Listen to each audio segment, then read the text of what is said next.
बुजुर्ग, तुम मेरे पैसे का एक पैसा नहीं देखोगे।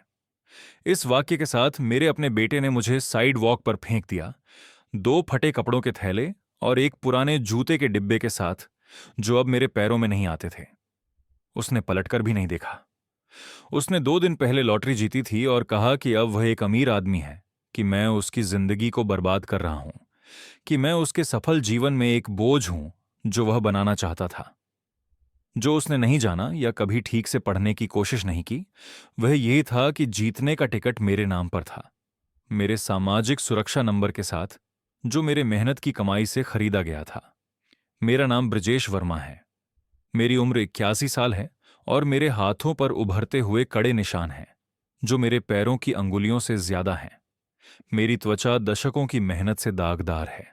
मेरे हाथ रेत की तरह खुरदरे हैं, इतनी मेहनत करने के बाद। मैंने अपनी पूरी जिंदगी काम किया, संघर्ष किया, एक ऐसी दुनिया के खिलाफ लड़ा जो हमेशा मेरे खिलाफ थी। मैं लगभग 50 वर्षों तक एक निर्माण श्रमिक था, लेकिन मैं 8 वर्षों तक शहर का माली भी रहा।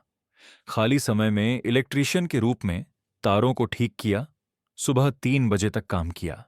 सप्ताह में 2 बार एक मकान के चौकीदार के रूप में, और कभी-कभी पड़ोसियों के बच्चों की देखभाल भी की जब उन्हें रात में बाहर जाना होता था।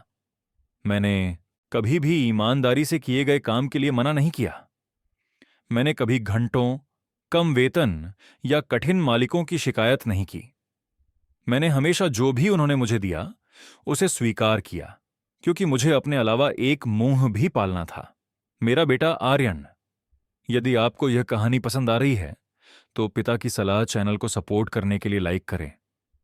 मैंने अपने एकमात्र बेटे को अकेले पाला, जब उसकी मां माया हमें छोड़कर गई, जब आर्यन सिर्फ 5 साल का था। मैं इसे कल की तरह याद करता हूं। माया ने एक सोमवार की सुबह घर छोड़ा, ये कहते हुए कि वह अपनी बहन से मिलने जा रही है, और फिर कभी वापस नहीं आई। उसने केवल टेबल पर एक कागज पर लिखा नोट छोड़ा, मैं यह जीवन नहीं जी सकती, माफ करना। मैंने कभी इसका अफसोस नहीं किया। मेरे पास अफसोस करने का समय नहीं था।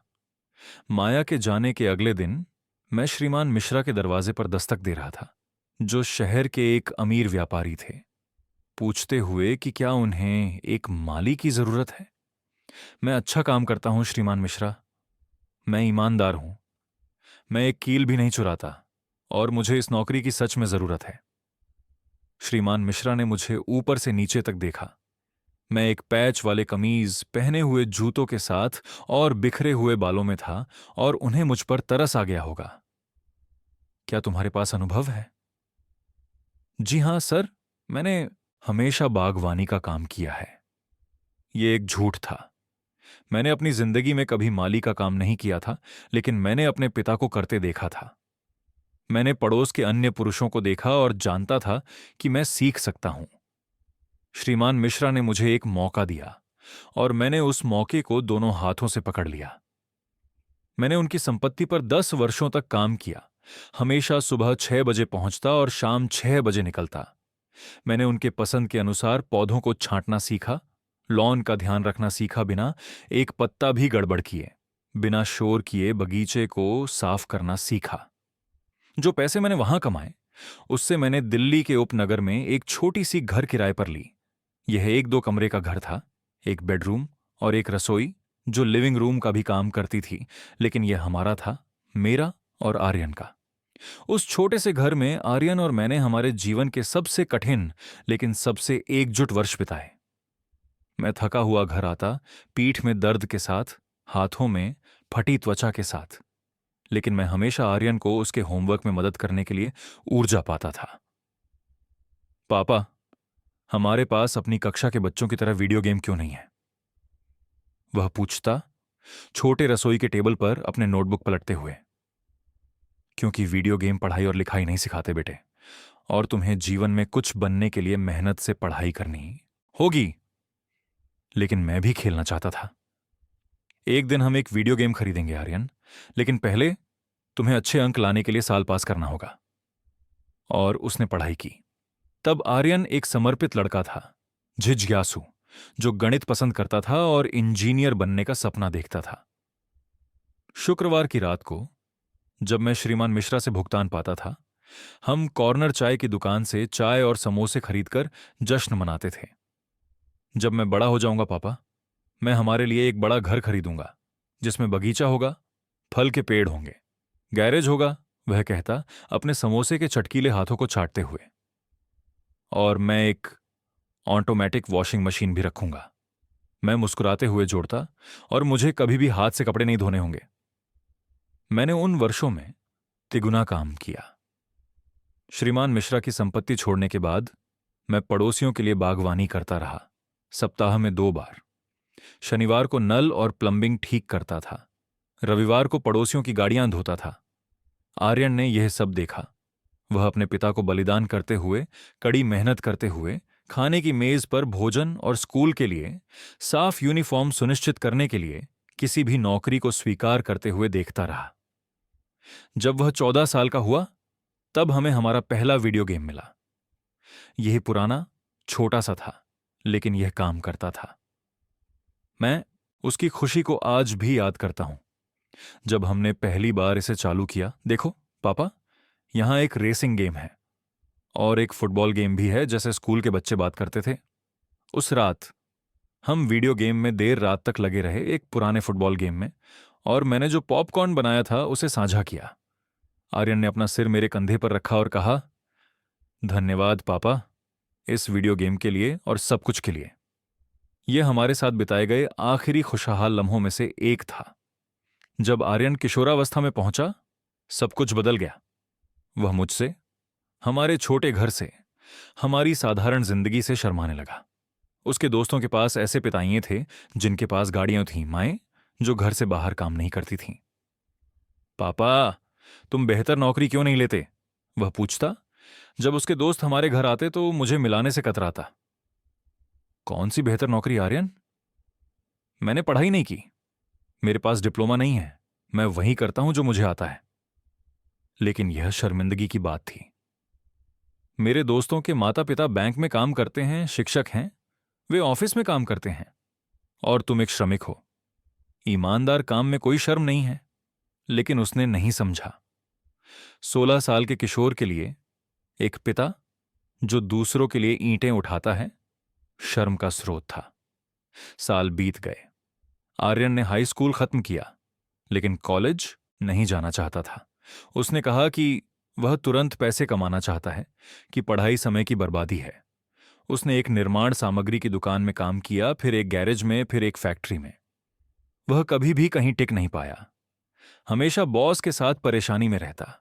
हर बार उसके पास नौकरी छोड़ने का कोई बहाना होता और वह हमेशा घर लौटता। वह हमेशा मुझसे अपनी समस्याएं सुलझाने की उम्मीद करता था। जब वह 25 साल का हुआ तो उसने इसाबेल से मुलाकात की, एक खूबसूरत लड़की जो शहर के एक वकील की बेटी थी।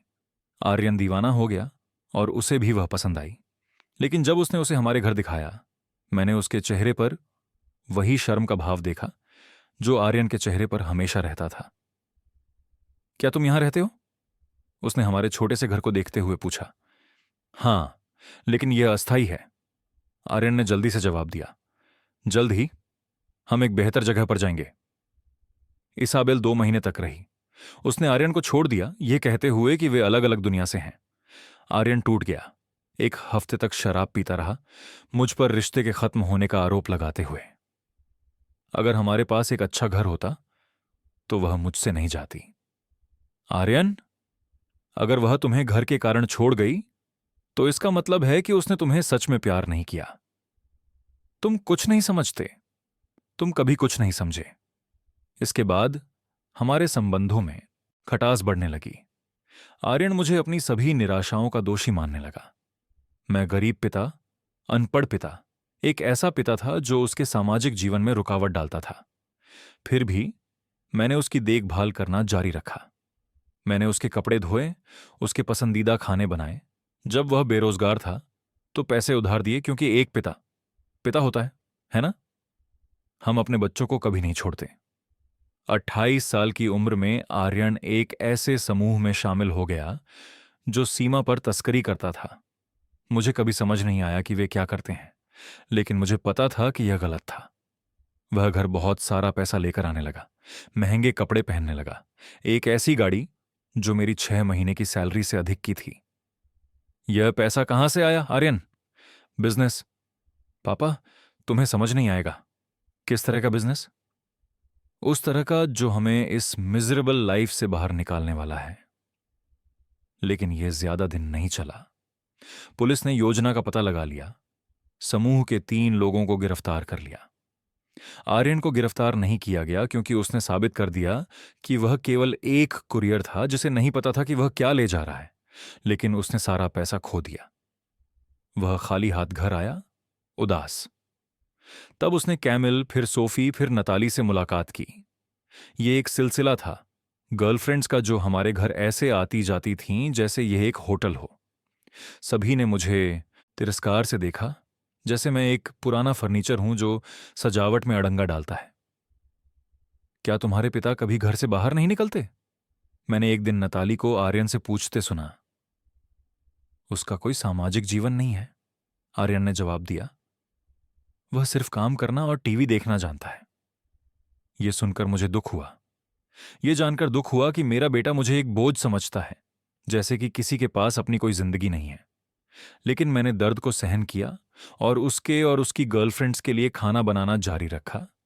उनके जाने के बाद चादरें धोता रहा, यह दिखाते हुए कि यह मुझे परेशान नहीं करता।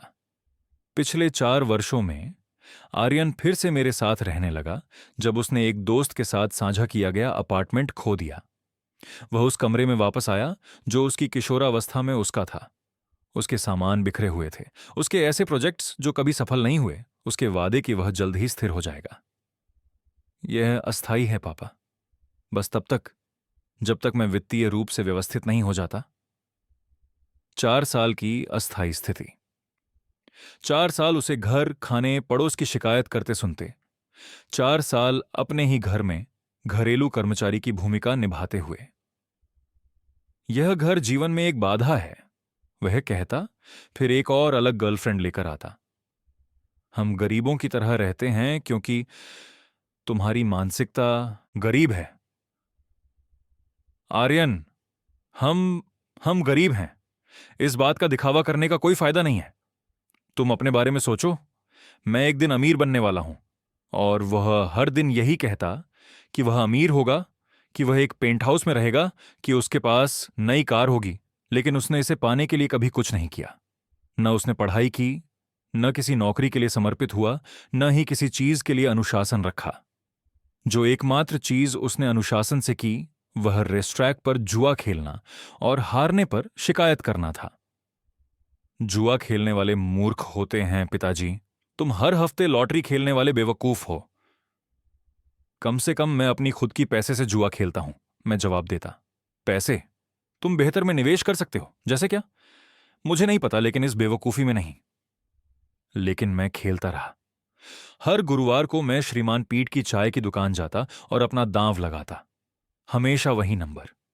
अनोनी की जन्मतिथि, मेरे पिता की मृत्यु की तिथि, हमारा घर का नंबर, और हमेशा मेरे नाम से, मेरे सामाजिक सुरक्षा नंबर के साथ, मेरे मेहनत से कमाए गए पैसे से।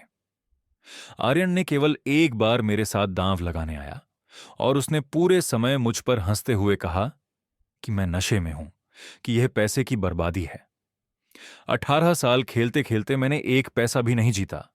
उसने हंसते हुए कहा, तुम कब मानोगे कि तुम्हें भाग्यशाली नहीं होने वाला है? उम्मीद आखिरी चीज है जो मरती है, बेटे। गरीबों की उम्मीद अमीरों का भ्रम है। यह मार्च की एक शुक्रवार थी, एक गर्म और दमघोंटू दिन, जब सब कुछ हमेशा के लिए बदल गया। मैं एक भारी दिन के बाद घर आया था, एक नए निर्माण प्रोजेक्ट पर, जिसमें मुझे लैंडस्केपिंग करने के लिए रखा गया था। मेरे पीठ में दर्द था, पैर सूजे हुए थे। बस एक बार स्नान करना और आराम करना चाहता था।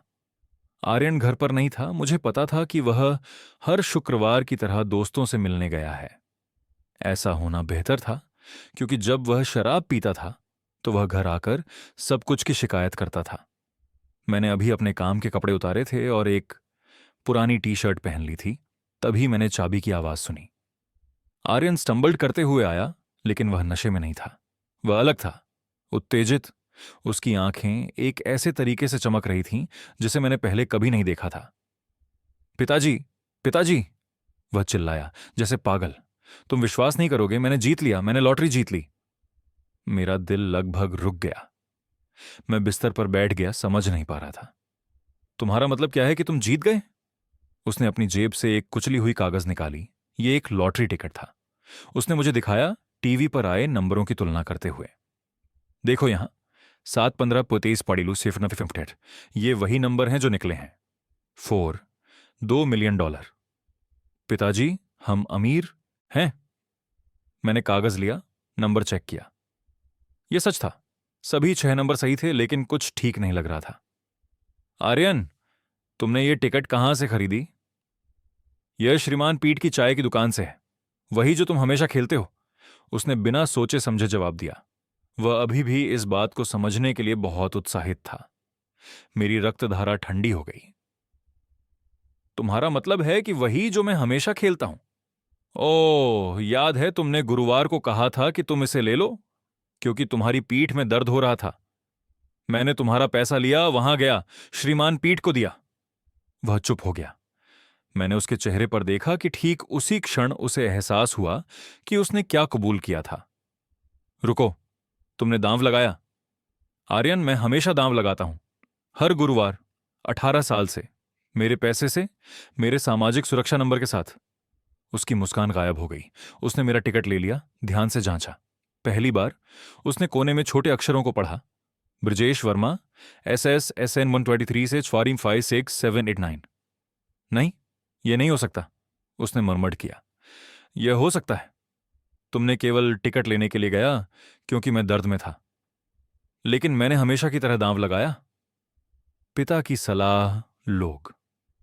अगर तुम जानने के लिए बेचैन हो कि क्या होता है तो अपना लाइक छोड़ दो और देखते रहो। उस क्षण मैंने अपने बेटे के चेहरे पर कुछ टूटते हुए देखा। यह खोज के लिए निराशा नहीं थी, यह गुस्सा था, शुद्ध गुस्सा। तुम झूठ बोल रहे हो, उसने चिल्लाया। मैंने नंबर चेक किए, मैं वह हूं जिसने पाया कि मैंने जीता। मैं वह हूं जो तुम वह हो जो एक कागज ले गए जो मैंने पैसे से भरा था, एक खेल में जो मैं हमेशा खेलता हूं। वह कुछ मिनटों के लिए चुप रहा, छोटे कमरे में चक्कर लगाते हुए। मैं देख सकता था कि उसका मन काम कर रहा था। एक बाहर निकलने का रास्ता, एक औचित्य, पैसे को रखने का एक तरीका। लेकिन तुम तो इस तरह के पुरस्कार को प्राप्त करना भी नहीं जानते, उसने आखिरकार कहा। तुम बैंकों, करों, निवेशों को नहीं समझते। तुम ठगे जाओगे, धोखे में रह जाओगे। आर्यन, यह पैसा मेरा है। हम इसे एक साथ हल कर सकते हैं, लेकिन यह पैसा मेरा है। उसने एक कड़वी हंसी हंसते हुए कहा। पिताजी, तुम नहीं समझते, यह पैसा मेरी जिंदगी बदल सकता है। मैं इस शहर को छोड़ सकता हूं, न्यूयॉर्क में रह सकता हूं, एक व्यवसाय शुरू कर सकता हूं, जीवन में कोई बन सकता हूं। और मैं, मेरा क्या? तुम वही जीवन जीते रहोगे जो तुम हमेशा जीते आए हो। काम करते रहना, घर की देखभाल करना, यही तुम्हें करना आता है। उन शब्दों ने मुझे एक थप्पड़ की तरह मारा। मैंने जो किया उसके लिए, सभी बलिदानों के बाद, उसने मुझे ऐसा देखा जैसे मैं केवल काम करने और घर संभालने वाला कोई था। आर्यन, मैं तुम्हारा पिता हूं। मैंने तुम्हें अकेले पाला। मैं तुम्हारे लिए दोहरी मेहनत करता हूं ताकि तुम्हें कभी भी कमी ना हो, और इसके लिए मैं आभारी हूं, उसने मेरी बात काटते हुए कहा। लेकिन इसका यह मतलब नहीं है कि मुझे अपनी किस्मत तुम्हारे साथ बांटनी चाहिए। यह पैसा मेरी खुशी का मौका है, और क्या मुझे खुशी पाने का हक नहीं है? उसने मुझे कुछ सेकंड तक देखा, और मैंने उसकी आंखों में एक ऐसी चीज देखी जो मुझे ठंडक में डाल गई। तिरस्कार। पापा, आप 81 साल के हैं।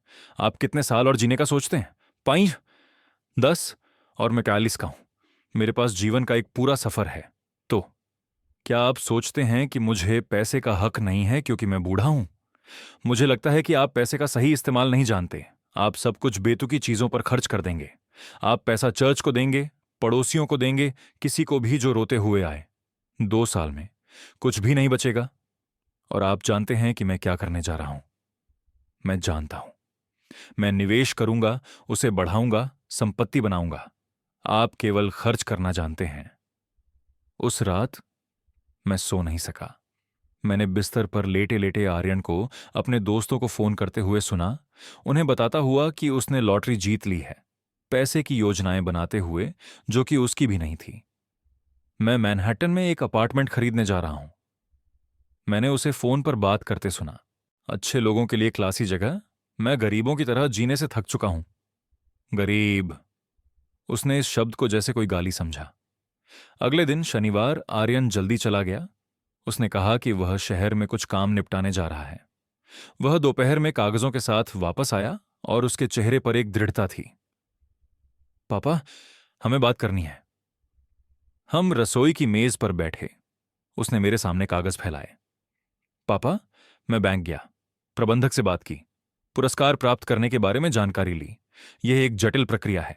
आपको एक विशेष खाता खोलना होगा, आपको टैक्स देना होगा। बहुत सारी नौकरशाही है और आप इसे संभाल नहीं सकते। आप एटीएम भी मुश्किल से चला सकते हैं। तो क्या आप मेरी मदद करेंगे? मैं सब कुछ संभाल लूंगा, लेकिन पैसा मेरे खाते में रहेगा। मैं सब कुछ देख लूंगा और आपको हर महीने खर्च दूंगा, एक खर्च जैसे मैं बच्चा हूं। आर्यन, यह पैसा मेरा है। कानूनी रूप से हो सकता है, लेकिन व्यावहारिक रूप से मैं ही इसे संभालने वाला हूं। और अगर मैं सहमत नहीं होता। उसने मुझे एक ठंडेपन से देखा जिसे मैंने पहले कभी नहीं देखा था। तो तुम्हें खुद ही संभालना पड़ेगा, क्योंकि मैं अपनी पूरी जिंदगी तुम्हारी देखभाल नहीं करने वाला। क्या तुम देख रहे हो ये कहानी कहां जा रही है? वहां कमेंट करें अगर आपको लगता है कि आर्यन सही है या गलत। रविवार बीत गया। हमने मुश्किल से बात की। आर्यन ने पूरे दिन फोन पर बातें की जैसे पैसे पहले ही उसके थे, और मैं रसोई में खाना बनाते हुए, बर्तन धोते हुए सोचता रहा कि कैसे मेरी जिंदगी 2 दिनों में उलट गई। सोमवार को वह अलग उठा। उसने अपने अच्छे कपड़े पहने। उसने अपने बालों में जेल लगाया, इत्र लगाया। वह जैसे नौकरी के इंटरव्यू के लिए तैयार हो रहा था। तुम कहां जा रहे हो? मैं बैंक जा रहा हूं, पुरस्कार लेने। आर्यन, हमने अभी तक कुछ भी नहीं किया है। मैंने सब कुछ हल कर लिया है। पैसा मेरे खाते में जाएगा और बस। और अगर मैं बैंक जाकर कहूं कि यह टिकट मेरा है? उसने अपनी टाई ठीक करते करते मुझ पर घूरा। तुम ऐसा नहीं करोगे? क्यों नहीं? क्योंकि तुम निर्दयी नहीं हो। तुम अपने बेटे को नुकसान पहुंचाने के लिए सक्षम नहीं हो। वह सही था। उस पल में मैं सक्षम नहीं था। मुझे अभी भी आशा थी कि हम चीजें परिवार के रूप में सुलझा सकते हैं, कि वह मेरे अधिकारों को पहचानेगा, कि वह याद करेगा कि मैं उसका पिता हूं। कितनी मूर्खता थी मेरी। आर्यन सुबह 9 बजे घर से निकला। वह दोपहर 3 बजे एक मुस्कान के साथ लौटा जो मैंने वर्षों में उसकी चेहरे पर नहीं देखी थी। हो गया, सब कुछ सुलझ गया है। पैसा मेरे खाते में है, सब कुछ। सब कुछ आयकर के अलावा, लेकिन यह 23 लाख शुद्ध है। मुझे ऐसा दर्द हुआ जो शारीरिक नहीं था। यह उस दर्द का था जो यह समझने से हुआ कि मेरा बेटा, जिसे मैंने बिना शर्त प्यार किया, मुझसे चोरी करने में सक्षम था। अब अब मैं अपनी नई जिंदगी शुरू करने जा रहा हूं, और तुम्हें भी अपनी शुरू करनी होगी। आपका क्या मतलब है पापा? मैं न्यूयॉर्क जा रहा हूं। मैंने पहले ही एक रियल्टर को बुला लिया है, कुछ अपार्टमेंट देख लिए हैं। यहां इस छोटे शहर में रहना, इस गरीब जिंदगी में रहना मेरे लिए कोई मतलब नहीं है। और तुम यहां घर में रहोगे, अपने काम करते रहना। मैं तुम्हें हर महीने पैसे भेजूंगा। कितने? $500। ये तुम्हारे काम करने से ज्यादा है। $500 42 लाख के पुरस्कार में से। आर्यन, $500 तो घर के बिल तक चुकाने के लिए पर्याप्त नहीं है। तो तुम काम करते रहो, ये तुम्हारे लिए अच्छा है, तुम्हें सक्रिय रखता है। उस पल में मैं अपने बेटे को देख रहा था, उस आदमी को जिसने मेरी पीठ पर आकर बैठा था जब मैंने उसे बच्चे के रूप में उठाया था, जिसे मैंने कभी नहीं सोचा था कि वह मुझसे ऐसा करेगा। मैंने उसे साइकिल चलाना सिखाया जब वह उदास था। मैंने उसे सांत्वना दी। मुझे समझ में आया कि मैंने एक अजनबी को बड़ा किया है। क्या तुम सच में सोचते हो कि यह उचित है? पापा, जिंदगी में न्याय नहीं होता। यह अवसर के बारे में है, और यह मेरा अवसर है। और अगर मैं सबको बताता हूं कि टिकट मेरा था, तो कौन तुम पर विश्वास करेगा? एक बूढ़ा आदमी 45 साल के आदमी के खिलाफ, और पैसे तो पहले से ही मेरे खाते में हैं। मामला तय। इस अद्भुत कहानी का अंत मत छोड़ना। पिता की सलाह के लिए सब्सक्राइब करो और बेल दबाओ ताकि कोई वीडियो ना छूटे। मंगलवार, बुधवार, गुरुवार। आर्यन अलग था, ज्यादा घमंडी, बेताब। वह फोन पर अपार्टमेंट, कारों, निवेशों की बात करता था। उसने हमारे घर को एक सस्ते होटल की तरह माना, एक अस्थायी जगह जो अच्छी जिंदगी शुरू होने से पहले थी। मैं एक नई कार खरीदने जा रहा हूं, उसने कहा, रसोई की मेज पर एक कैटलॉग पलटते हुए। एक चांदी की BMW ऑटोमेटिक, कुछ क्लासी लोगों के लिए। तुम्हारे पास तो ड्राइविंग लाइसेंस भी नहीं है। मैं बना लूंगा, पैसे से सब कुछ आसान हो जाता है। और अगले शुक्रवार को, ठीक एक सप्ताह बाद उस खोज के, उसने वह फैसला लिया जिसने हमारे बीच बाकी सभी रिश्ते को खत्म कर दिया। शुक्रवार सुबह 6 बजे। मैं अभी भी सो रहा था जब मुझे किसी ने जोर से मेरे कंधे को हिलाया। पापा उठो, हमें बात करनी है। मैंने धीरे धीरे अपनी आंखें खोली। आर्यन मेरे बिस्तर के पास खड़ा था, पहले से ही तैयार। उसके पास 2 बड़े सूटकेस थे। मेरा दिल तेजी से धड़कने लगा। क्या समय हुआ है? क्या हो रहा है? जो हो रहा है वह यह है कि सच्चाई का समय आ गया है। उसने कमरे का लाइट जलाते हुए कहा, उठो, हमें कुछ चीजें सुलझानी हैं। मैं उठ गया, उलझन में, अभी भी पजामा में बाल बिखरे हुए। आर्यन के चेहरे पर एक ऐसा भाव था जो मैंने पहले कभी नहीं देखा था, ठंडा, दृढ़, क्रूर। आर्यन, तुम्हारे पास ये सूटकेस क्यों है? क्योंकि मैं आज न्यूयॉर्क जा रहा हूं। मैंने पहले ही एक अपार्टमेंट किराए पर लिया है, पहले ही एक टिकट खरीदी है, सब कुछ सुलझा लिया है। पर हमारे बारे में और पैसे के बारे में हमारी बातचीत, उसने कड़वी हंसी में कहा। कौन सी बातचीत पापा? कोई बातचीत नहीं है। पैसे मेरे हैं, वे पहले से ही मेरे खाते में हैं और मैं इसे अपनी तरह से इस्तेमाल करने जा रहा हूं। आर्यन, भगवान के लिए, मैं तुम्हारा पिता हूं। मैंने तुम्हें अकेले पाले हैं।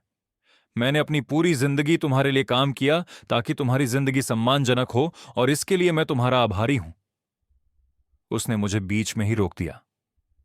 लेकिन वह तुम्हारा कर्तव्य था। किसी ने तुमसे कहा नहीं था कि मुझे जन्म दो। अब मैं बड़ा हो गया हूं, मैं एक बड़ा आदमी हूं, और मैं अपनी जिंदगी का ध्यान रखूंगा। लेकिन पैसे, पैसे मुझे वो जिंदगी देंगे जो मैं हमेशा चाहता था।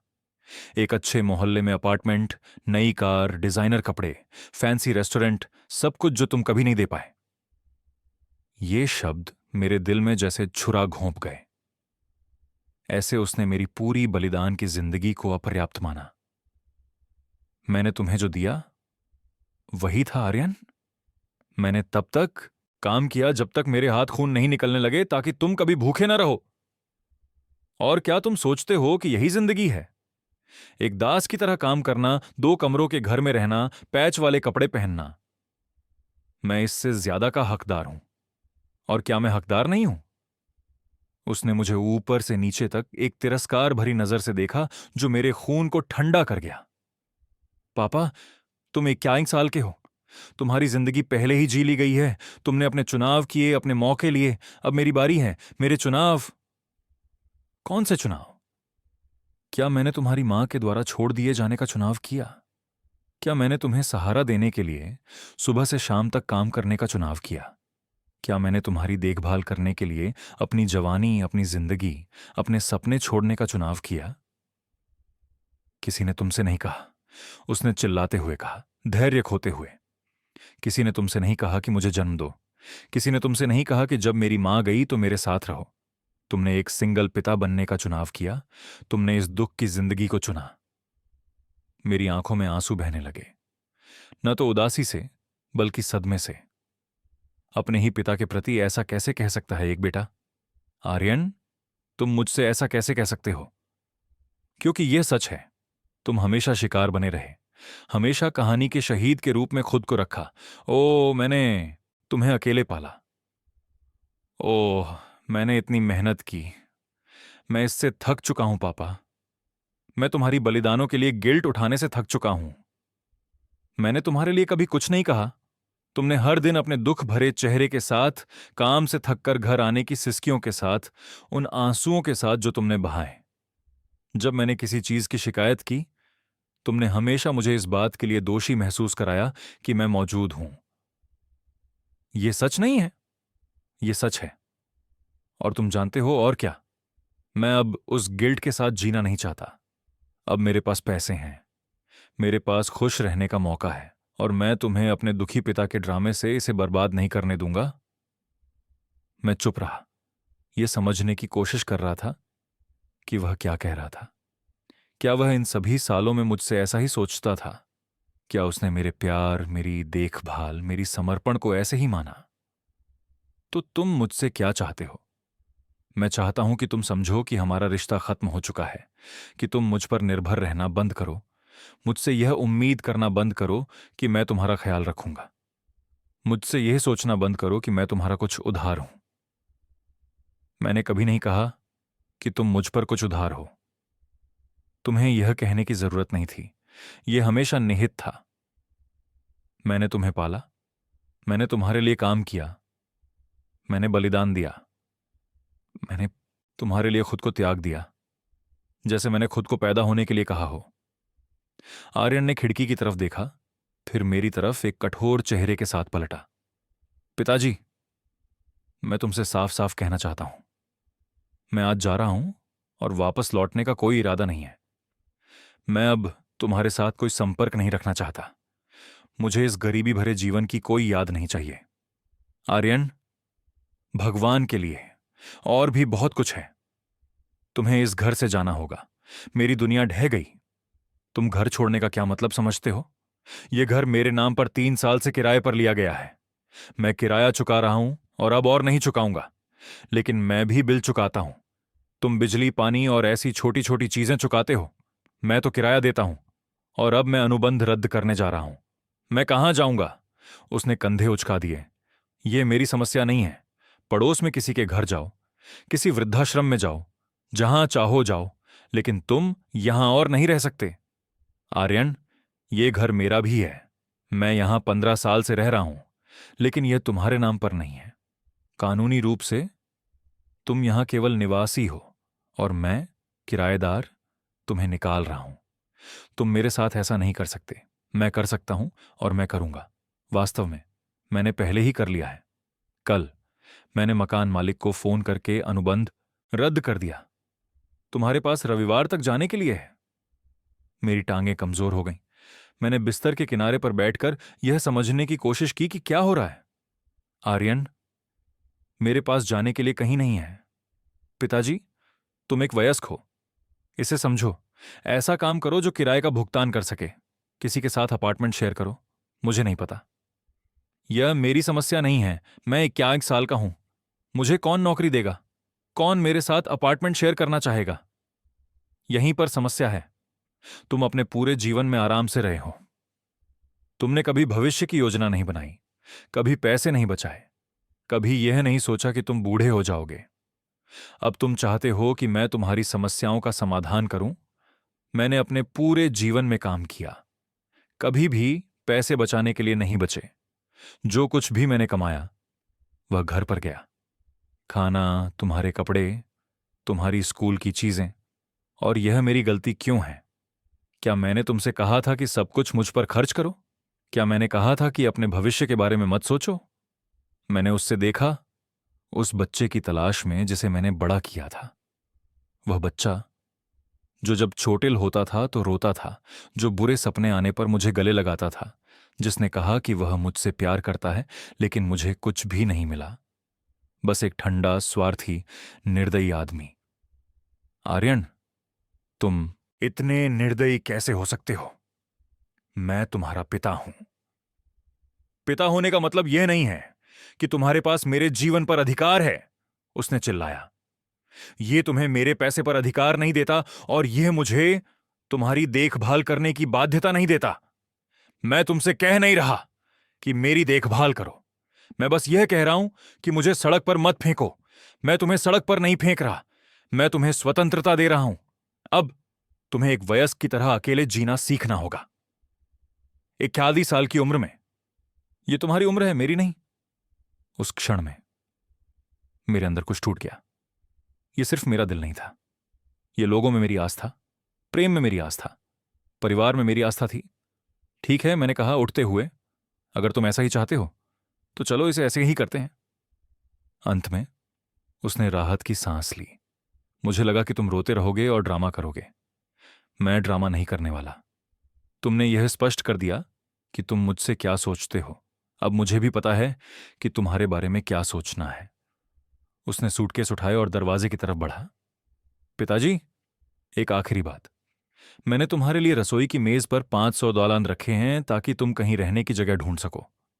$500 और 1 लाख के पुरस्कार से। तुम्हारी ओर से बहुत उदारता। मुझे कुछ नहीं छोड़ने की जरूरत थी। ये एक एहसान है। एक एहसान? उसने दरवाजे पर रुककर मुझे आखिरी बार देखा। पिताजी, नाराज मत होना।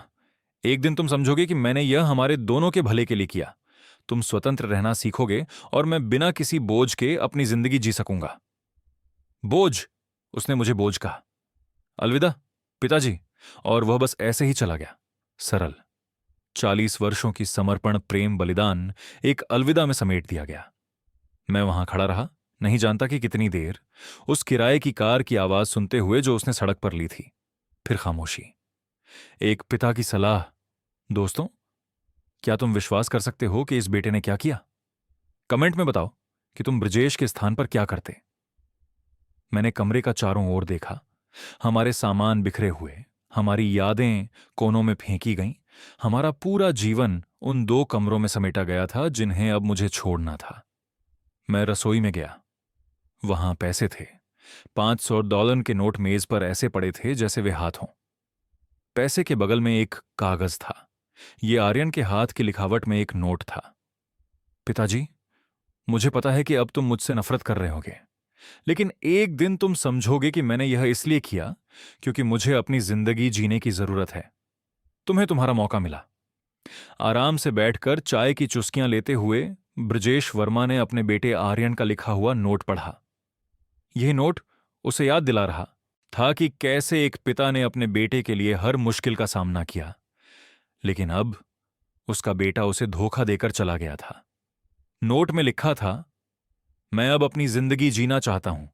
मुझसे संपर्क मत करना। आज से हम अलग रास्तों पर चलेंगे। तुम्हें शुभकामनाएं, आर्यन।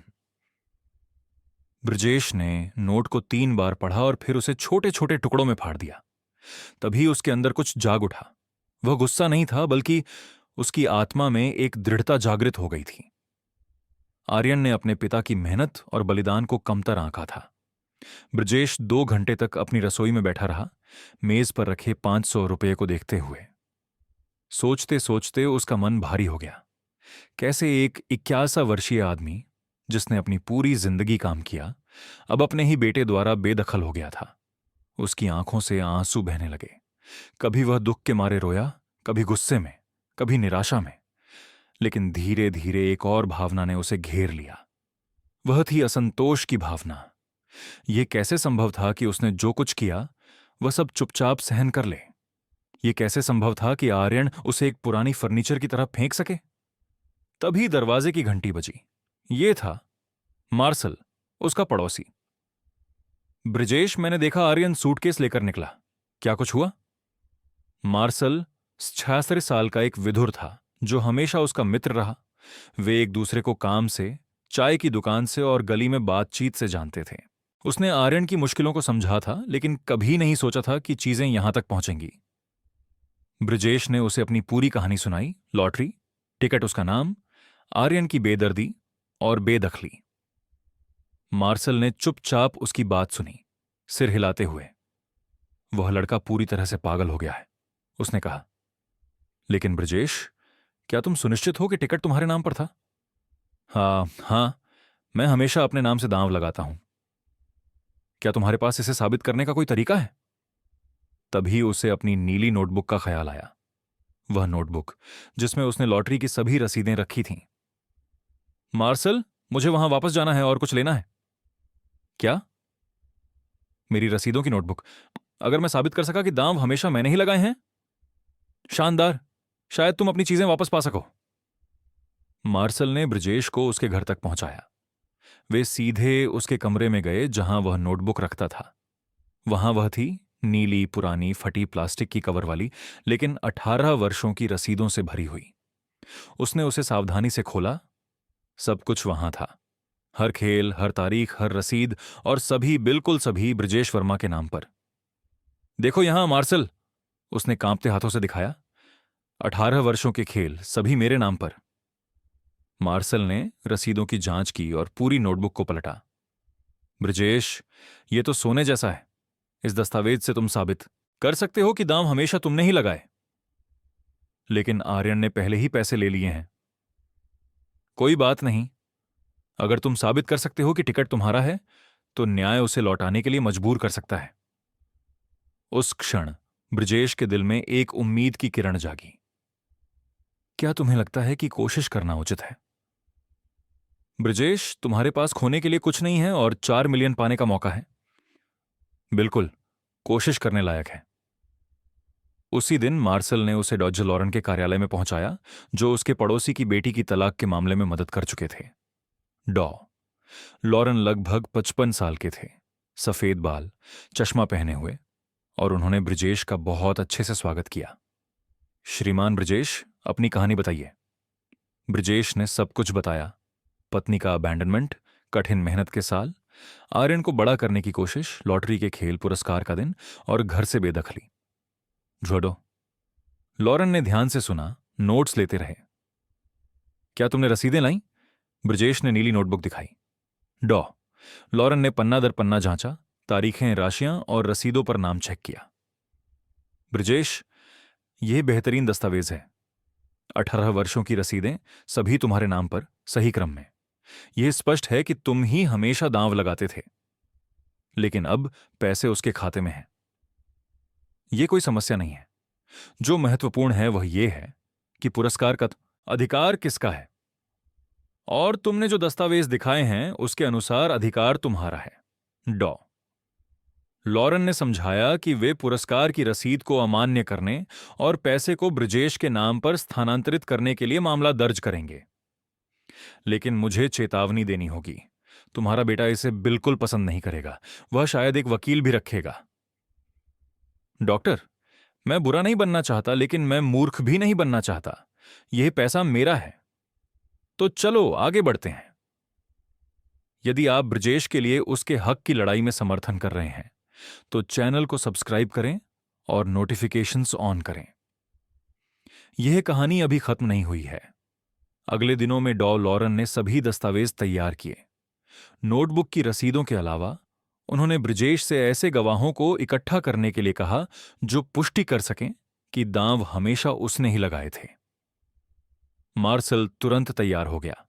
श्रीमान हेनरी, जो सड़क पर रहते थे और हमेशा उसे हर गुरुवार को चाय की दुकान पर जाते हुए देखते थे, भी मदद के लिए तैयार हुए। बेकरी के मालिक श्रीमान वर्मा सभी में सबसे महत्वपूर्ण थे।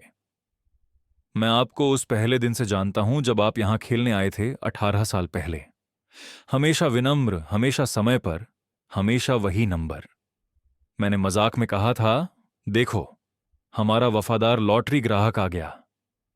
और आर्यन, क्या तुम उसे याद करते हो? आर्यन, मुझे केवल एक बार याद है। कुछ हफ्ते पहले जब वह टिकट लाने आया था क्योंकि आपके पीठ में दर्द था। मैंने अपनी पत्नी से कहा, क्या अच्छा है कि श्रीमान वर्मा का बेटा उनकी मदद कर रहा है। मैंने कभी नहीं सोचा था कि वह अपने पिता को धोखा देने की कोशिश करेगा। सभी गवाह एकत्र हुए और दस्तावेज तैयार थे। डॉ लॉरेन ने मामला दायर किया। मामला जिले की सिविल कोर्ट में भेजा गया और जज ने 2 हफ्ते बाद सुनवाई तय की। अब हम इंतजार करते हैं। डॉ लॉरेन ने कहा, आपका बेटा सूचित किया जाएगा और उसे अपनी रक्षा करने का अधिकार होगा। इस बीच मैं मार्शल के घर पर रहा। उन्होंने मुझे बिना किसी संकोच के अपने पीछे वाले कमरे में ठहराया और पैसे स्वीकार करने से मना कर दिया। श्रीमान वर्मा, हम 18 साल से पड़ोसी हैं। मुश्किल समय में ऐसा ही होता है, एक दूसरे की मदद करते हैं। यह 2 हफ्तों का एंग्जाइटी था। मैं सोचता रहा कि आर्यन जब सूचना प्राप्त करेगा तो उसका क्या प्रतिक्रिया होगी। क्या वह मुझे खोजने की कोशिश करेगा? क्या वह गुस्सा होगा? क्या वह अंततः समझेगा कि उसने गलती की? लेकिन उसने मुझे नहीं खोजा, न कोई संदेश भेजा, न फोन किया, न ही दिखाई दिया। ऐसा लग रहा था जैसे मैं उसके लिए मर गया हूं। ये लॉरेन थे जिन्होंने मुझे समाचार दिया।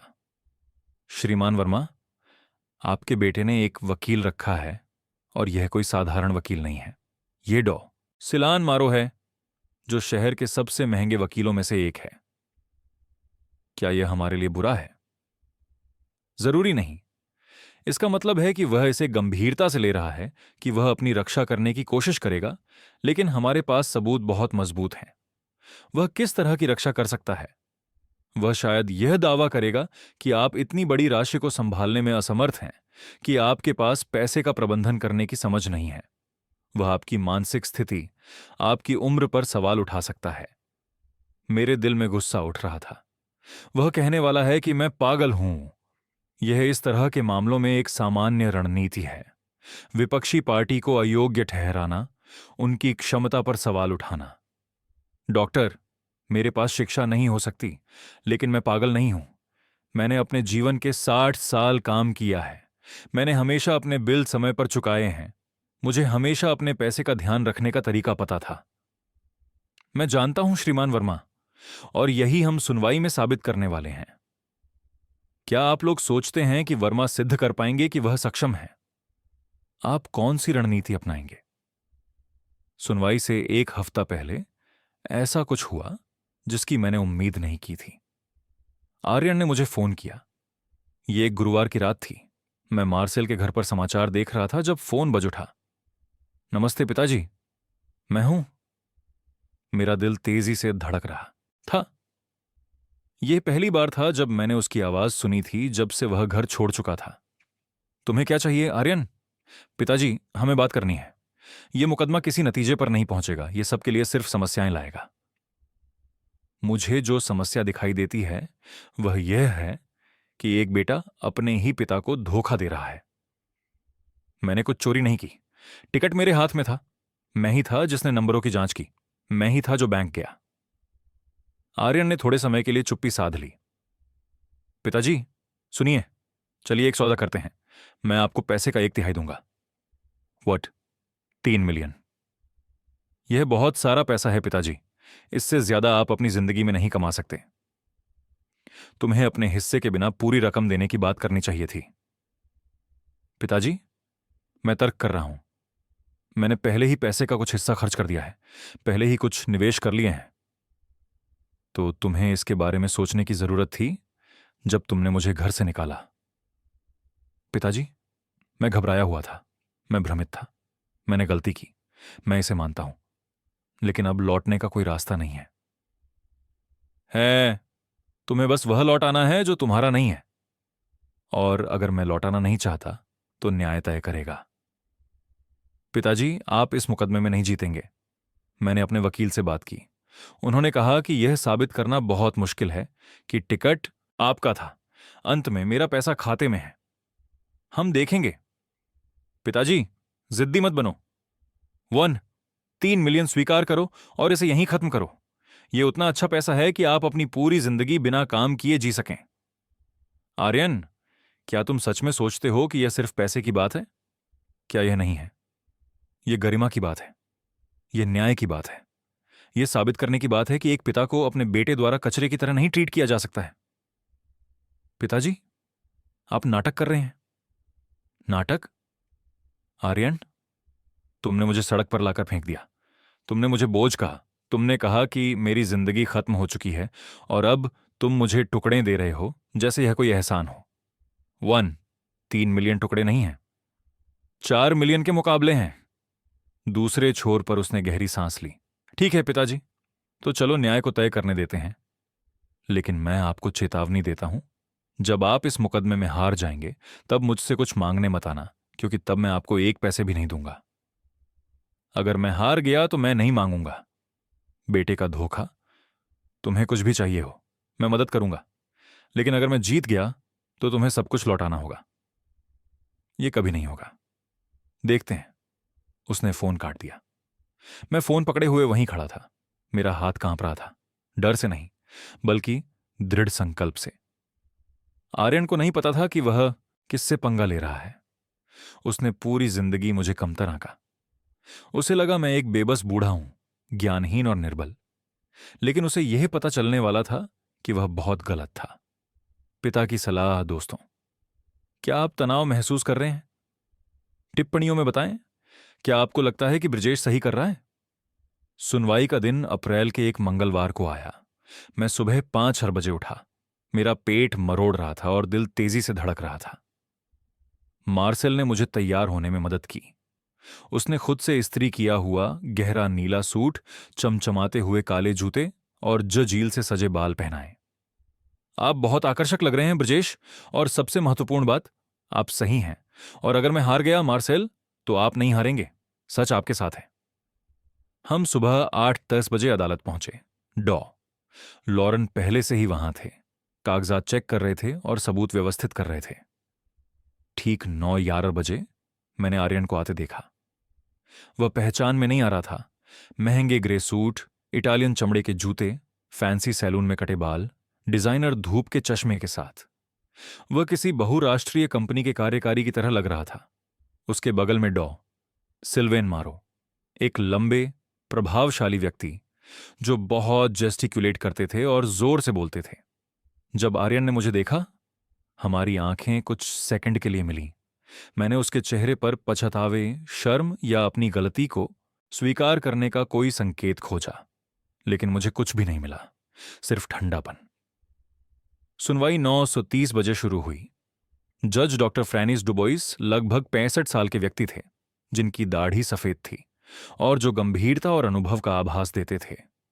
हम यहां श्रीमान ब्रजेश वर्मा द्वारा अपने बेटे आर्यन वर्मा के खिलाफ दायर की गई मुकदमे की सुनवाई करने के लिए हैं, जिसमें एक राष्ट्रीय लॉटरी पुरस्कार की स्वामित्व पर सवाल उठाया गया है। डॉ लॉरेन, तथ्य प्रस्तुत करें। डॉ लॉरेन खड़े हुए और केस प्रस्तुत करना शुरू किया। उन्होंने 18 वर्षों के खेलों के बारे में बताया, नीले नोटबुक को दिखाया, रसीदें पेश कीं। उनका भाषण स्पष्ट, वस्तुनिष्ठ और सम्मोहक था।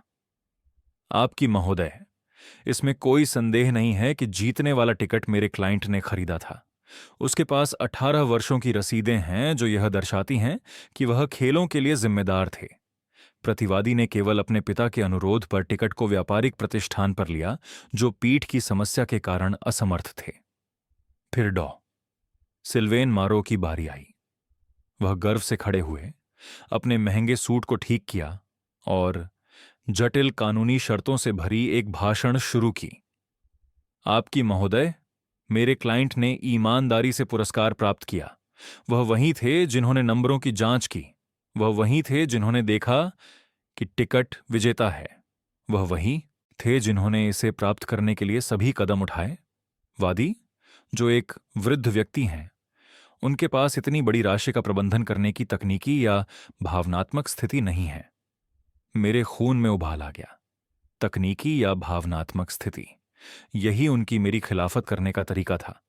इसके अलावा वकील ने कहा, एक बात ध्यान में रखी जानी चाहिए कि वादी सामाजिक कमजोर स्थिति में हैं, उनकी शिक्षा कम है और संभवतः वे ऐसे तीसरे पक्षों से प्रभावित हो सकते हैं जो उनके हालात का लाभ उठाना चाहते हैं।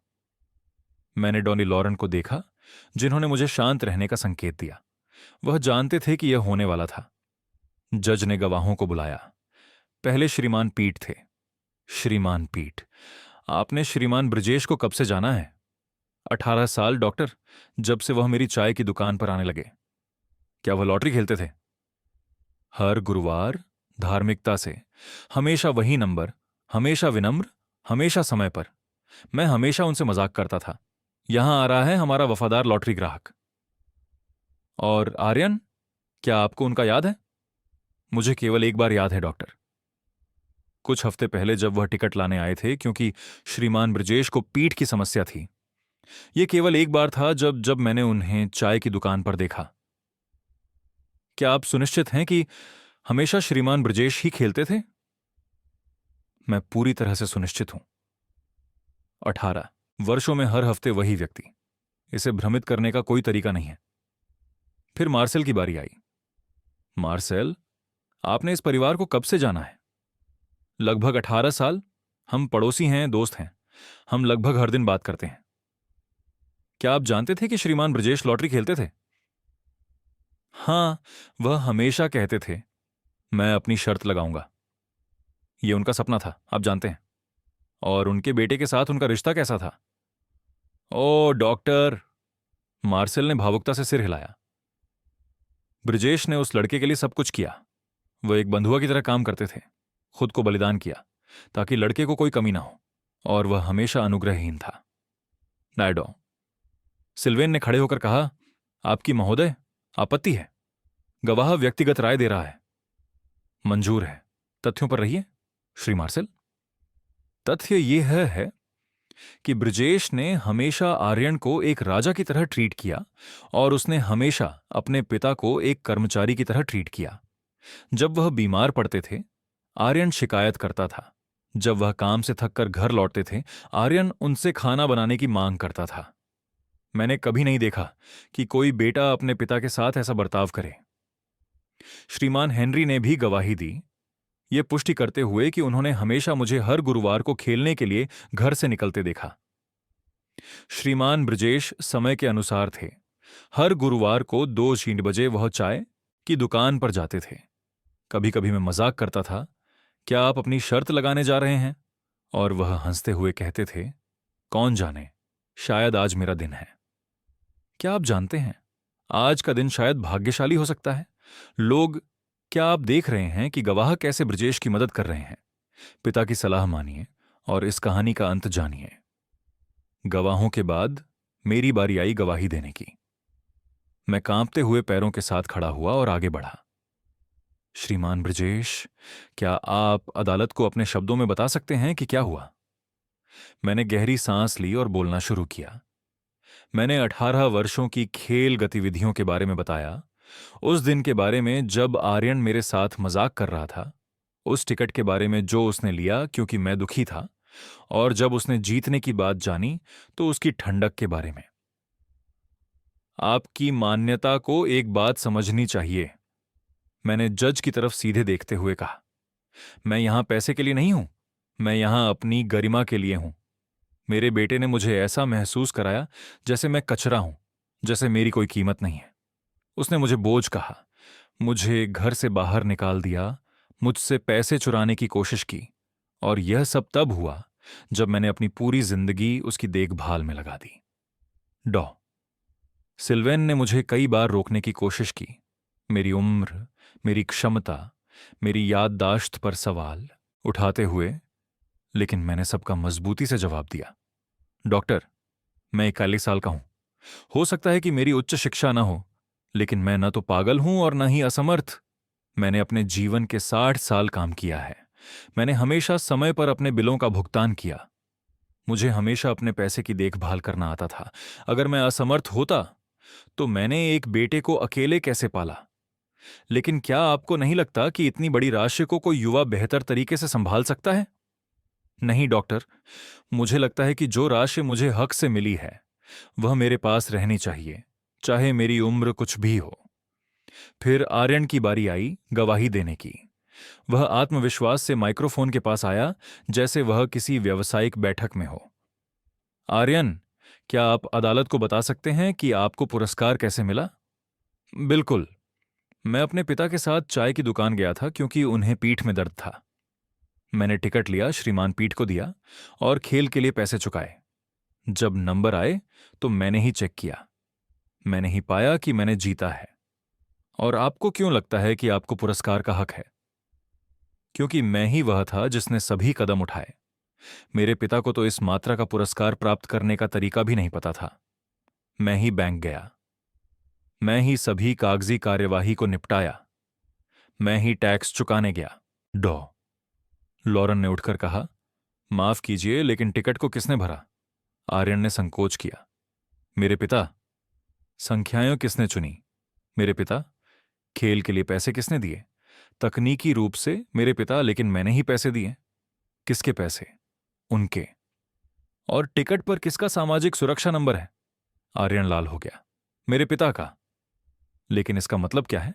अगर मैं चाहता तो अपना सामाजिक सुरक्षा नंबर डाल सकता था, लेकिन आपने नहीं डाला। क्यों? क्योंकि वह हमेशा खेलता था। तो तो आप मानते हैं कि आपके पिता ही हमेशा खेलते थे। मैं मानता हूं, लेकिन यह मायने नहीं रखता। मायने रखता है कि पुरस्कार किसने प्राप्त किया। वास्तव में मायने रखता है कि पुरस्कार का हक किसका है।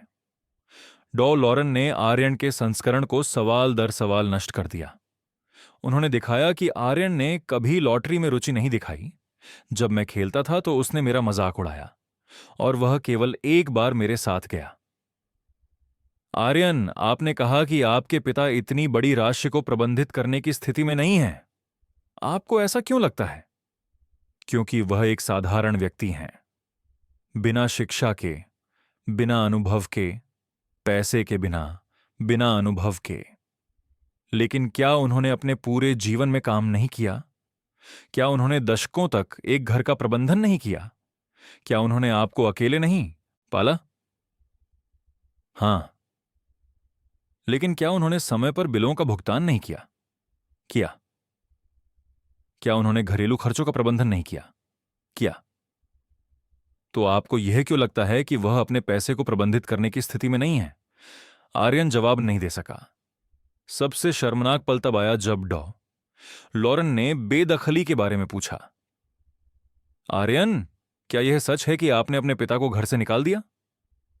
मैंने उन्हें नहीं निकाला। मैंने बस ये बताया कि मैं अब किराया नहीं चुकाने जा रहा हूं, लेकिन जानते हुए कि उनके पास जाने के लिए कहीं नहीं था। वह एक वयस्क आदमी है, वह प्रबंधन कर सकते थे। 81 साल की उम्र में उनकी उम्र मेरी समस्या नहीं है।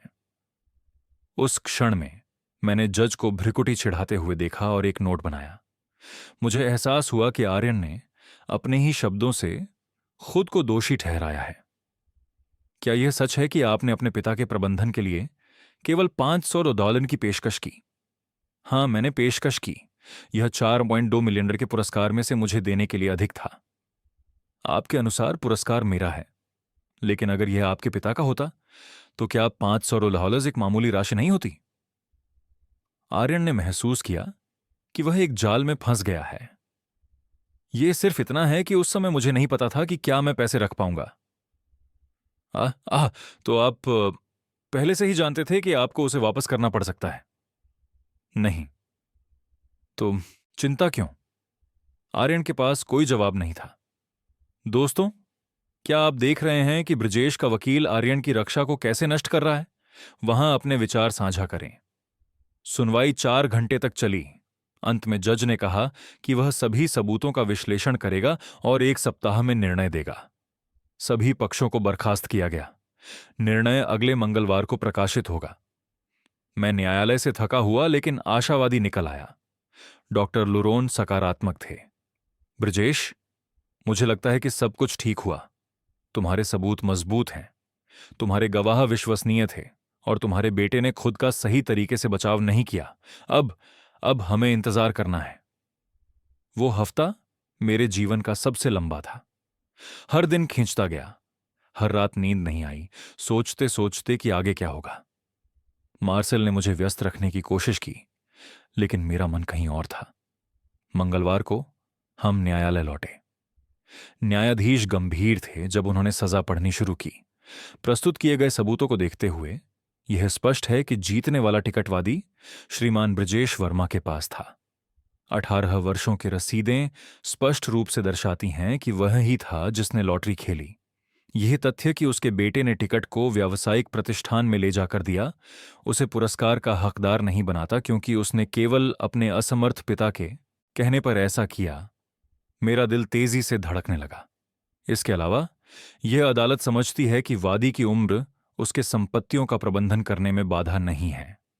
81 वर्ष की आयु में उन्होंने स्पष्टता, क्षमता और अपने वित्त का प्रबंधन करने के लिए पर्याप्त ज्ञान दिखाया। दूसरी ओर अदालत को प्रतिवादी का व्यवहार अजीब लगता है, जिसने अपने ही पिता को घर से बाहर निकालने में संकोच नहीं किया और एक पुरस्कार को अनुचित तरीके से अपने नाम करने की कोशिश की, जिसे वह जानता था कि वह उसका नहीं है। आर्यन का चेहरा पीला था। इसीलिए मैं मुकदमे के मामले को आगे बढ़ाते हुए निर्णय देता हूं कि पुरस्कार पूरी तरह से श्रीमान ब्रजेश वर्मा के खाते में स्थानांतरित किया जाए, केवल उन धनराशियों को घटाते हुए जो प्रतिवादी ने व्यावसायिक रूप से खर्च किए हैं, जिन्हें वादी को लौटाना होगा। मैं लगभग बेहोश हो गया। मार्सेल ने मुझे बांध लिया। डॉक्टर लुरोन मुस्कुराए। मैंने जीत हासिल की थी। न्याय हो गया था। आर्यन बिना मेरी ओर देखे कमरे से बाहर चला गया। उसने एक शब्द नहीं कहा, कोई इशारा नहीं किया, बस गायब हो गया। और मैं 81 साल की उम्र में वहां था, यह साबित करते हुए कि एक मेहनती पिता सभी कानूनी सिद्धांतों से अधिक मूल्यवान होता है। लोगों, क्या आप विश्वास कर सकते हैं? ब्रजेश ने कर दिखाया। अगर आप इस जीत से खुश हैं तो एक लाइक छोड़ें। सजा के 3 हफ्ते बाद मुझे अपने जीवन का पहला बैंक ट्रांसफर मिला, $3.8 मिलियन। कुल राशि जिसमें से आर्यन ने पहले ही खर्च किया था और कानूनी खर्चों को घटा दिया गया था। जब मैंने एटीएम स्क्रीन पर उन संख्याओं को देखा तो मुझे गिरने से रोकने के लिए काउंटर को पकड़ना पड़ा। श्रीमान ब्रजेश, क्या आप ठीक हैं? बैंक के प्रबंधक ने पूछा। एक युवा आदमी जिसने मुझे एक अलग तरीके से पेश किया जिसे मैंने पहले कभी अनुभव नहीं किया था। हाँ बेटा, मैं बस इस नई वास्तविकता का आदी हो रहा हूं। नई वास्तविकता, यही तो था। 81 साल की उम्र में मैं यह जान रहा था कि सम्मानित होना, सुना जाना और किसी महत्वपूर्ण व्यक्ति की तरह व्यवहार किया जाना कैसा होता है। यह पैसे के लिए नहीं था, बल्कि अपने अधिकारों के लिए लड़ने के साहस के लिए था। मैंने सबसे पहले अपना घर वापस खरीदा। आर्यन, जो अपनी समृद्ध जीवन शैली के दौरान जमा किए गए कर्जों को चुकाने के लिए बेताब था, ने इसे बहुत कम कीमत पर एक रियल्टर्स को बेच दिया था। जब उसे पता चला कि मैं इसे वापस खरीदने में रुचि रखता हूं, तो रियल्टर ने मुझसे ईमानदारी से कहा, श्रीमान ब्रजेश, आपके बेटे पर बहुत दबाव था। उसने $120,000 में एक ऐसा घर बेचा जो कम से कम 200,000 का था। मैं इसे आपको उसी कीमत पर ट्रांसफर कर सकता हूं जो मैंने इसे खरीदा था। आप ऐसा क्यों कर रहे हैं? मैंने पूछा। क्योंकि मैंने पूरी कहानी सुनी और मुझे इस स्थिति से लाभ उठाने में अच्छा नहीं लग रहा। मैं एक गुरुवार की दोपहर अपने घर में वापस आया। मैंने धीरे धीरे गेट खोला, जैसे किसी पवित्र स्थान में प्रवेश कर रहा हूं। मैंने उस आंगन में कदम रखा जहां मैंने गुलाब और चमेली के फूल लगाए थे। मैं उस छोटी रसोई की खिड़की के पास गया जहां मैंने घंटों तक सड़क को देखा। मैंने उन 2 कमरों में प्रवेश किया जो मेरे जीवन के 20 सालों की कहानियों को समेटे हुए थे। लेकिन यह वही घर नहीं था और मैं वही व्यक्ति नहीं था। मैंने सब कुछ ध्यान से नवीनीकरण किया। मैंने एक ठेकेदार, श्रीमान जॉन को बुलाया, जो पड़ोस में रहते थे और हमेशा अच्छे इंसान रहे थे। मैंने उन्हें बताया कि मैं घर को आधुनिक बनाना चाहता हूं, लेकिन इसके सरल आकर्षण को खोए बिना। श्रीमान ब्रजेश, क्या आप बड़ा घर चाहते हैं? हम विस्तार कर सकते हैं, एक और कमरा बना सकते हैं, एक अलग बैठक। नहीं श्रीमान जॉन, मेरे लिए 2 कमरे हमेशा पर्याप्त रहे हैं। मैं सिर्फ चाहता हूं कि वे 2 सुंदर कमरे हों। हमने दीवारों को हल्के नीले रंग में रंगा, जो वातावरण में रोशनी और खुशी लाता था। हमने पुराने फर्श को हल्के लैमिनेट से बदल दिया, लेकिन लेआउट वहीं रखा। हमने रसोई की खिड़की को बड़ा किया, एक नया सिंक, एक आधुनिक चूल्हा और एक ऐसा रेफ्रिजरेटर लगाया जिसका मैंने हमेशा सपना देखा था। बेडरूम में मैंने एक नया बिस्तर, हल्की लकड़ी की अलमारी और एक आरामदायक कुर्सी खरीदी। साधारण चीजें लेकिन गुणवत्तापूर्ण चीजें जो मुझे घर जैसा महसूस कराती थीं, लेकिन उस घर जैसा जो मैंने खुद को खोजा था। आंगन को विशेष ध्यान दिया गया। मैंने और फूल लगाए, जाबोटिका के पेड़ के नीचे एक बेंच रखी और मसालों और जड़ी बूटियों का एक कोना बनाया, मेरा छोटा निजी स्वर्ग। मार्सेल हर दिन नवीनीकरण की प्रगति देखने आया। ब्रजेश, क्या परिवर्तन है। घर सुंदर है, लेकिन तुम और भी बदल गए हो। और यह सच था। यह सिर्फ नए कपड़े, अच्छी कट वाली बालों और आधुनिक चश्मे की बात नहीं थी। यह अंदर की कोई चीज थी, एक मुद्रा, आत्मसम्मान, एक मूल्य का एहसास जिसे मैंने कभी नहीं पाया था। पिता की सलाह दोस्तों, अगर आप भावुक हो रहे हैं, मैंने अपने जीवन में पहली बार इस बदलाव को महसूस किया। मैंने एक सुरक्षित बचत खाते में निवेश किया था और हर महीने की आय मेरे सभी खर्चों के लिए पर्याप्त थी। साथ ही छोटी छोटी सुख सुविधाओं के लिए भी कुछ बचत होती थी। पहली बार मैं बाजार जा सकता था बिना पैसे गिनने के। मैं मनपसंद मांस खरीद सकता था अच्छी खुशबू वाला मसाला और ऐसा साबुन जो मेरी त्वचा को मुलायम बनाता। मुझे एहसास हुआ कि मेरे अंदर ऐसी रुचियां थीं जिन्हें मैंने कभी नहीं अपनाया था। मुझे खास चीजें, हाथ से बने ब्रेड, घर में ताजे फूल पसंद थे। ये सभी छोटी छोटी खुशियां जो पैसे से संभव थीं, लेकिन आत्मसम्मान ने उन्हें और भी खास बना दिया। मैंने पड़ोस के मंदिर में वरिष्ठ समूह में शामिल होना शुरू किया। वहां 12 लोग थे। सभी के पास संघर्ष की कहानियां थीं, नए सिरे से शुरुआत करने की। मैंने पहले बैठक में कहा, आप लोग नहीं जानते मैं कितना भाग्यशाली हूं। यह सिर्फ लॉटरी जीतने की बात नहीं थी, बल्कि खुद को मूल्यवान समझने की भी। 85 वर्षीय श्रीमान अग्रवाल, जिन्होंने 4 बच्चों को अकेले ही पाला था, ने सिर हिलाया। ब्रजेश, यह भाग्य नहीं था, यह साहस था। हम में से कितने लोग जीवन भर अपने बच्चों, बहुओं और समाज से रोटी के टुकड़े स्वीकार करते हैं। तुमने साहस किया और कहा, मुझे और चाहिए। लेकिन यह कठिन था। ऐसे क्षण थे जब मैंने हार मानने का सोचा, $500 स्वीकार करने का, और बस इतना ही। तुम्हें क्या आगे बढ़ने के लिए प्रेरित किया? मैंने प्रश्न पर विचार किया। जब आर्यन ने मुझे निराश करने की कोशिश की, जब उसके वकील ने मुझे कमतर बताया, जब सभी ने सोचा कि मैं सिर्फ एक जिद्दी बूढ़ा आदमी हूं जो अपने बेटे से लड़ रहा है, मैंने कहा, यह थकावट थी। छोटी सोच की थकावट, किसी भी चीज को स्वीकार करने की थकावट, यह सोचने की थकावट कि मैं सम्मान का हकदार नहीं हूं क्योंकि मैं गरीब, बूढ़ा और अशिक्षित हूं। नवीनीकरण के 2 सप्ताह बाद एक अप्रत्याशित घटना हुई। आर्यन मेरे दरवाजे पर आ गया। एक रविवार की दोपहर थी। मैं बगीचे में पौधों को पानी दे रहा था जब मैंने दरवाजे की घंटी सुनी। मैंने गेट पर जाकर उसे बाड़ के दूसरी तरफ देखा। वह उस भव्य व्यक्ति से बहुत अलग था जिसे मैंने अदालत में देखा था। उसके कपड़े झुर्रियों वाले और वह थका हुआ लग रहा था। जीवन ने उसे लालच की कीमत चुकाई थी। नमस्ते पिताजी। नमस्ते आर्यन। हम कुछ सेकंड के लिए एक दूसरे को पिंजरे के बीच देख रहे थे। मैंने उसके चेहरे पर सच्चे पछतावे का कोई संकेत खोजा। उसने मेरे चेहरे पर संकेत ढूंढा कि मैं गेट खोलने वाला हूं। क्या मैं अंदर आ सकता हूं? इस पर निर्भर करता है। क्यों? बात करने के लिए मुझे तुमसे बात करनी है। मैंने गेट खोला, लेकिन उसे घर के अंदर बुलाया नहीं। हम वहीं बगीचे में रहे। मैं नई बेंच पर बैठा था। वह अपने पैर से मिट्टी को खिसका रहा था। घर अच्छा लग रहा है, उसने चारों ओर देखते हुए कहा। धन्यवाद बेटा, मैं माफी मांगना चाहता हूं। किसके लिए? मेरे ऊपर हमला करने के लिए या मुझे घर से बाहर निकालने के लिए? उसने ऐसा चेहरा बनाया जैसे उस शब्दों से उसे चोट लगी हो। दोनों के लिए, सबके लिए। मैंने उस पैसे को देखकर अपना सिर खो दिया। मैंने सोचा कि यह मेरे जीवन को बदलने का मौका है, और यह था, बस जैसे तुमने सोचा था वैसा नहीं। कैसे? आर्यन, वह पैसा हमारे दोनों जीवन को बदल सकता था। हम एक असली परिवार बन सकते थे, एक दूसरे का ख्याल रखते थे, इस किस्मत का आनंद लेते थे जो भगवान ने हमें भेजी। लेकिन तुमने मुझे लूटने का चुना। मैंने तुम्हें लूटने का चुना क्योंकि तुमने मुझे लूट लिया। अगर तुम मेरे पास आकर कहते, पिताजी यह टिकट तुम्हारे नाम है, लेकिन चलो इस इनाम को बांट लेते हैं, तो सब कुछ अलग होता। क्या तुम सहमत होते? बिल्कुल, तुम मेरे बेटे हो। मैंने हमेशा जीवन में सब कुछ तुम्हारे साथ बांटा। उसने सिर झुका लिया। मैंने इस पर विचार नहीं किया।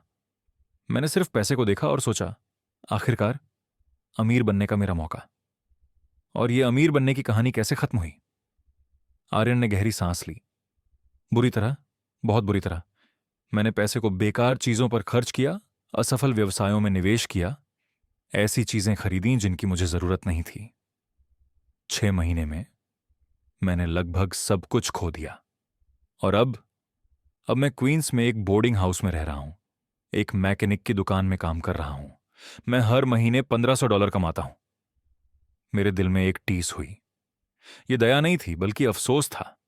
बर्बादी के लिए, गलत चुनावों के लिए, खोए हुए समय के लिए। आर्यन, तुम यहां क्यों आए? पैसे के लिए नहीं, उसने जल्दी से जवाब दिया। मैं सच में माफी मांगने आया हूं। और मुझे क्यों माफ करना चाहिए? क्योंकि तुम मेरे पिता हो और क्योंकि मैंने अंततः समझा कि मैंने क्या खोया। तुमने क्या खोया? मैंने तुम्हें खो दिया। मैंने केवल एक ऐसे व्यक्ति को खोया जो हमेशा मुझे बिना शर्त प्यार करता था। मैंने अपना परिवार खो दिया। आर्यन, परिवार सिर्फ खून का रिश्ता नहीं है। परिवार सम्मान, स्नेह और आपसी देखभाल है। तुमने मुझे दुश्मन की तरह ट्रीट किया। मुझे पता है और मुझे इसका पछतावा है। हम कुछ मिनटों तक चुप रहे। मैंने अपने बेटे को देखा, उस आदमी को जो मेरे दिल से आया था, जिसने मेरी गोद में खेला, जिसने मेरी बाहों में सोया, और मुझे दया और निराशा का मिश्रण महसूस हुआ। आर्यन, क्या तुम जानना चाहते हो? हाँ, मैंने तुम्हें बहुत पहले माफ कर दिया था। मैंने उस दिन माफ किया जब मैंने अदालत में जीत हासिल की, क्योंकि नफरत रखने से केवल हमें ही चोट पहुंचती है। तो क्या हम अपने रिश्ते को फिर से बनाने की कोशिश कर सकते हैं? मैंने उसे देखा, उसकी आंखों में सच्चाई की तलाश करते हुए। आर्यन, माफ करना भूल जाने जैसा नहीं है, और यह फिर से विश्वास करने से अलग है। लेकिन हम कोशिश कर सकते हैं। नहीं, हम नहीं कर सकते। क्यों? क्योंकि तुम नहीं बदले हो आर्यन। तुम बस फिर से गरीब हो गए हो। तुम ऐसा कैसे कह सकते हो? क्योंकि अगर तुम सच में बदले होते तो तुम यहां नहीं आते। तुम अपनी नई जिंदगी बनाते, आत्मनिर्भर होना सीखते, और वह आदमी बनते जो तुम होना चाहिए थे। लेकिन मैं तो माफी मांगने आया था। तुम यहां इसलिए आए हो क्योंकि तुम मुश्किलों में हो। अगर तुम ठीक होते, अगर तुमने पैसे को संभाला होता, तो तुम कभी यहां नहीं आते। आर्यन का चेहरा लाल हो गया। ये सच नहीं है। ये सच है। और तुम जानते हो मुझे कैसे पता है? क्योंकि तुम्हारे पास यहां आने के लिए 6 महीने थे। न्याय के फैसले के बाद 6 महीने बीत चुके हैं, और तुम केवल अब आए हो जब तुम सबसे निचले स्तर पर हो। पापा, मुझे शर्म आई। तुम्हारी वजह से शर्म या पैसे खोने की वजह से? वह जवाब नहीं दे सका। मैंने बेंच से उठकर गेट की ओर बढ़ा दिया। आर्यन, मैं चाहता हूं कि तुम सच में खुश रहो। मैं चाहता हूं कि तुम अपनी राह खोजो, एक अच्छे इंसान बनना सीखो, एक सम्मानित जीवन बनाओ, लेकिन मुझसे दूर रहकर। क्यों? क्योंकि मैंने भी इन पिछले महीनों में कुछ सीखा है। मैंने सीखा कि मुझे शांति में जीने का हक है। मैंने सीखा कि मुझे परिवार से मिल रहे अपमान को सहन नहीं करना चाहिए। मैंने सीखा कि आत्म प्रेम पहले प्रेम की तरह होना चाहिए। पापा, मैं बदल गया हूं। तुम शायद बदले हो। तुम शायद एक दिन सच में अलग इंसान बन जाओगे, लेकिन मैं यहां इसे देखने के लिए नहीं रहूंगा। और क्या तुम मुझसे प्यार नहीं करते? मैंने उसके सामने रुककर उसकी आंखों में देखा। आर्यन, मैं तुम्हें तब तक प्यार करूंगा जब तक मैं जिंदा हूं, क्योंकि पिता ऐसे ही होते हैं। लेकिन प्यार करने का मतलब कुछ भी सहन करना नहीं है। इसका मतलब यह नहीं है कि मुझे फिर से चोट पहुंचाने की अनुमति दूं। तो बस यही। तुम कभी मुझसे फिर से नहीं मिलना चाहते? मैंने ऐसा नहीं कहा। मैंने कहा कि हमारा रिश्ता पुराने ढांचे में नहीं बन सकता। अगर एक दिन तुम यहां आओ, बिना किसी चीज की मांग किए, बिना खुद को सही ठहराए, बल्कि सच में मुझे अपने पिता के रूप में सम्मान देने के लिए, तभी हम बात करेंगे। और तुम कैसे जानोगे कि यह सच है? मैं जानूंगा। पिता हमेशा जानते हैं। आर्यन वहां कुछ और मिनट तक खड़ा रहा, जैसे वह मेरा मन बदलने की प्रतीक्षा कर रहा हो, लेकिन मैंने अपना मन नहीं बदला। ठीक है, उसने आखिरकार कहा। मैं समझ गया। क्या तुम सच में समझ गए? मैं समझता हूं कि तुम्हारे पास मुझ पर विश्वास न करने के कारण है। मैं समझता हूं कि मुझे साबित करना होगा कि मैं बदला हूं। सिर्फ इसके बारे में बात नहीं करनी है। और तुम यह कैसे करने का इरादा रखते हो? बेहतरीन जीकर, ईमानदारी से काम करके, एक सम्मानित इंसान बनकर, और शायद एक दिन जब मुझे यकीन हो जाएगा कि मैं एक बेहतर व्यक्ति हूं, मैं यहां लौटूंगा। शायद। वह गेट की ओर बढ़ा। जाने से पहले उसने मेरी ओर मुड़कर कहा, पापा, मुझे पता है कि मैं इसके लायक नहीं हूं, लेकिन क्या तुम मुझे आशीर्वाद दे सकते हो? मेरी आंखों में आंसू आ गए, न कि लालसा से, बल्कि करुणा से। भगवान तुम्हें आशीर्वाद दें मेरे बेटे। वह तुम्हें सही फैसले करने की बुद्धि और वह आदमी बनने की ताकत दें जो तुम बन सकते हो। आर्यन सिर झुकाए वहां से चला गया। मैं वहां आंगन में खड़ा रहा, खाली सड़क को देखता हुआ, एक अजीब सी भावना महसूस करते हुए। यह न तो सैडनेस था और न ही रिलीफ। यह शांति थी। पिता की सलाह। दोस्तों, क्या तुम उस शांति को महसूस कर रहे हो जिसे ब्रजेश ने पाया? इस निर्णय के बारे में अपने विचार कमेंट में छोड़ें। उस दिन से 2 साल बीत चुके हैं। आर्यन फिर कभी नहीं आया। कभी कभी आपसी परिचितों के माध्यम से मैंने जाना कि वह दुकान पर काम करता रहा। उसने एक छोटा सा अपार्टमेंट किराए पर लिया और वह एक साधारण और ईमानदार जीवन जी रहा है। एक बार श्रीमान मिश्रा ने मुझसे कहा कि उसने पिता के दिन का एक कार्ड भेजा था, लेकिन उसे व्यक्तिगत रूप से देने की हिम्मत नहीं थी। कौन सा कार्ड? मैंने पूछा। एक साधारण कार्ड जिसे हाथ से लिखा गया था, जिसमें केवल यह कहा गया कि उसने तुम्हें याद किया और एक बेहतर व्यक्ति बनने की कोशिश कर रहा है। और वह कार्ड कहाँ है? उसने इसे मेरे पास छोड़ दिया, लेकिन कहा कि केवल तभी देना जब तुम पूछो। मैंने कभी उस कार्ड के लिए नहीं पूछा, न कि इसलिए कि मैं आर्यन के बारे में नहीं जानना चाहता था, बल्कि इसलिए कि मैंने समझा कि कुछ दूरियां लोगों के बढ़ने के लिए आवश्यक होती हैं। आज जब मैं अपने नवीनीकरण किए गए घर में जागता हूं, जहां सूर्य की रोशनी बड़ी रसोई की खिड़की से आती है, मैं पूरा महसूस करता हूं, न कि इसलिए कि मेरे पास पैसे हैं, बल्कि इसलिए कि मेरे पास गरिमा है। न कि इसलिए कि मैं अमीर हूं, बल्कि इसलिए कि मैं स्वतंत्र हूं। स्वतंत्र यह तय करने के लिए कि मैं अपने अंतिम वर्षों को कैसे जीना चाहता हूं। स्वतंत्र यह कहने के लिए कि जब कुछ मेरे अनुकूल नहीं है तो मैं नहीं। स्वतंत्र यह कि मुझे सम्मानित किया जाए, मूल्यवान समझा जाए, सुना जाए। मैं पैसे का उपयोग समझदारी से करता हूं।